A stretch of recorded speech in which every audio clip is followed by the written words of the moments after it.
നമസ്കാരം, സിറ്റി ന്യൂസിലേക്ക് സ്വാഗതം. LIC agents organisation of India Kannur first branch സമ്മേളനം IMA ഹാളിൽ നടന്നു. CITU ഏരിയ സെക്രട്ടറി കാടൻ ബാലകൃഷ്ണൻ ഉദ്ഘാടനം ചെയ്തു.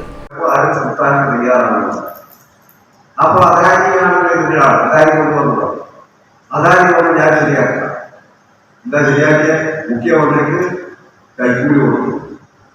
1750 കോടി രൂപ മരണപ്പെട്ട മുഖ്യമന്ത്രിക്ക് കൊടുത്തിട്ടുണ്ടെന്നാണ് ആരും അമേരിക്ക നടത്തിയ അന്വേഷണത്തിന്റെ ഭാഗമായി 1750 കോടി 2000 കോടിയേറെ രൂപ ഇങ്ങനെ പലർക്കും കൊടുത്തിട്ടുണ്ട് എന്നാണ്.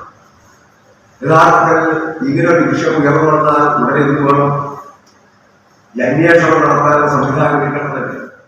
മോഡി ഗവൺമെന്റ് രാജ്യത്തിന്റെ സമ്പത്ത് കോർപ്പറേറ്റുകൾക്ക് ഊറ്റിയെടുക്കാൻ സൗകര്യം ചെയ്തു കൊടുക്കുകയാണെന്ന് കാടൻ ബാലകൃഷ്ണൻ പറഞ്ഞു. RV രാജേഷ് അധ്യക്ഷത വഹിച്ചു. CP Gireeshan, P Sreeja, T Shaiju, K Chandran, K Sadanandan, M Rajan, Vincy Joseph തുടങ്ങിയവർ സംസാരിച്ചു.